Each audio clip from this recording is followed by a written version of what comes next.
ये क्या 7 प्लेनेट और ये तो ट्रैपिस्ट 1 सिस्टम है दोस्तों। ये सभी पृथ्वी के साइज के प्लेनेट है। यह एक रेड डवार्फ स्टार सिस्टम है जिसे ट्रैपिस्ट 1 कहा जाता है, जो कि हमारी धरती से करीब 40 लाइट ईयर्स दूर एक्वेरियस कॉन्स्टेलेशन में मौजूद है। इस स्टार की खोज 1999 में खगोलविद जॉन गीजस और उनके सहयोगियों ने की थी। यह असल में एक ultra cool red dwarf star है, जो कि हमारे सूर्य की तुलना में काफी छोटा और कम चमकीला स्टार है। फरवरी 2017 में वैज्ञानिक ने नासा के स्पेस टेलीस्कोप और कुछ ग्राउंड बेस्ड टेलीस्कोप का उपयोग करते हुए स्टार सिस्टम का चक्कर लगा रहे 7 ग्रहों की खोज की। ये पहली बार था जब वैज्ञानिक को धरती से किसी दूसरे सोलर सिस्टम में इतने ज्यादा ग्रह मिले हों। पर इस खोज की सबसे खास बात यह थी कि इन 7 ग्रह में से 3 ग्रह इस तारे के हैबिटेबल जोन में इसका चक्कर लगाते हैं। हैबिटेबल जोन उस तारे का एक खास जोन होता है जहां ना तो ज्यादा गर्मी पड़ती है और ना ही ज्यादा ठंड, जिसके वजह से इस जोन में मौजूद ग्रहों में पानी अपने लिक्विड फॉर्म में बना रहता है, जो कि जीवन के पनपने के लिए सबसे ज्यादा जरूरी माना जाता है। ट्रैपिस्ट 1D के अध्ययन में सामने आया कि इस एक्सोप्लैनेट का मास हमारे पृथ्वी ग्रह के मास का केवल 30% है और उसका आकार हमारे पृथ्वी ग्रह के आकार का 80% है। यह अपने तारे से केवल 0.02 AU की दूरी पर मौजूद है, जो कि हमारे सूर्य और पृथ्वी की दूरी का मात्र 2% है।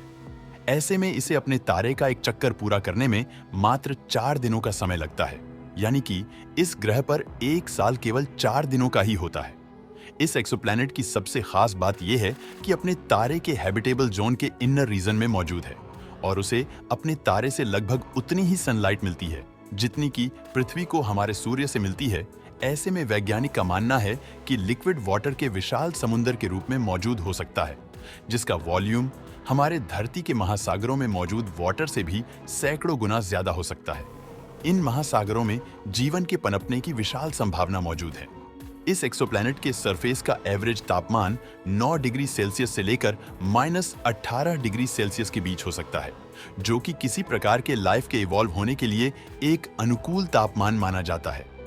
अपने रेड डवार्फ तारे से नजदीक मौजूद होने के कारण ये एक्सोप्लैनेट अपने तारे के टाइडली लॉक्ड हो सकता है, यानी इस तारे का एक साइड हमेशा अपने तारे की ओर तो दूसरा साइड हमेशा अपने तारे के दूसरी ओर रहता है।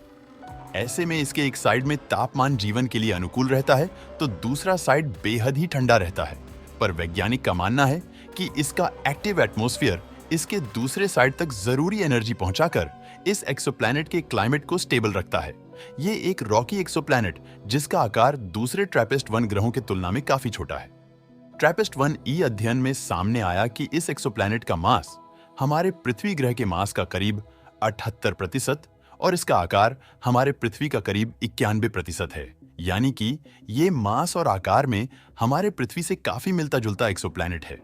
ये अपने तारे से केवल 0.03 AU की दूरी पर मौजूद है, जो कि हमारे सूर्य और पृथ्वी की दूरी का मात्र 3% है।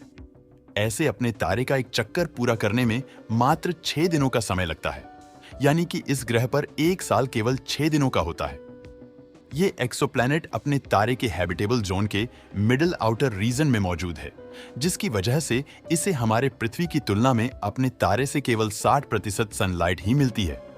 भले ही एक रॉकी एक्सोप्लैनेट है, पर वैज्ञानिक को अभी तक इस एक्सोप्लैनेट पर किसी प्रकार के लिक्विड समुद्र का पता नहीं चला है, पर यह लिक्विड वाटर, सॉलिड और उसके एटमॉस्फेयर में वाटर वेपर्स के रूप में मौजूद हो सकता है।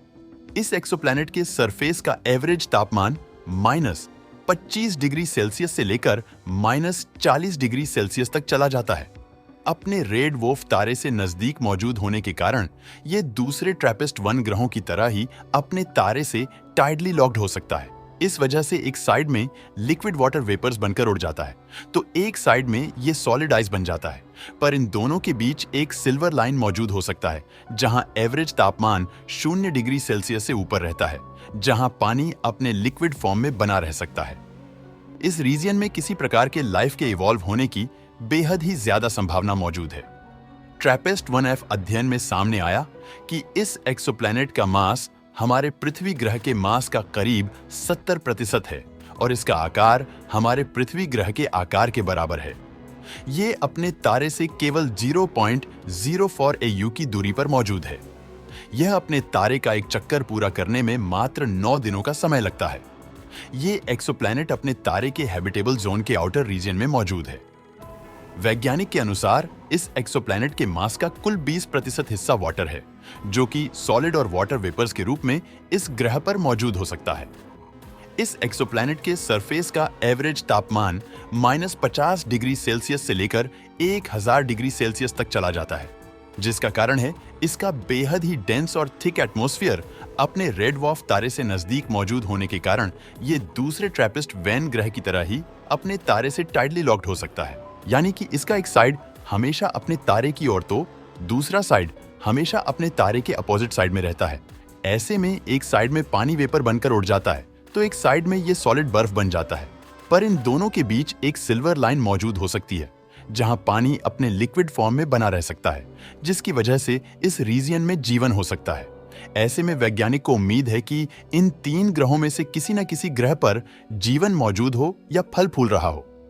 वर्तमान समय में वैज्ञानिक स्पेस टेलीस्कोप पर काम कर रहे हैं, जिनसे वैज्ञानिक स्टार सिस्टम और इसके ऑर्बिट में मौजूद ग्रहों का और भी करीबी से अध्ययन कर कई महत्वपूर्ण जानकारियां जुटा सकते हैं। दोस्तों, वीडियो पसंद आया हो तो लाइक और शेयर करें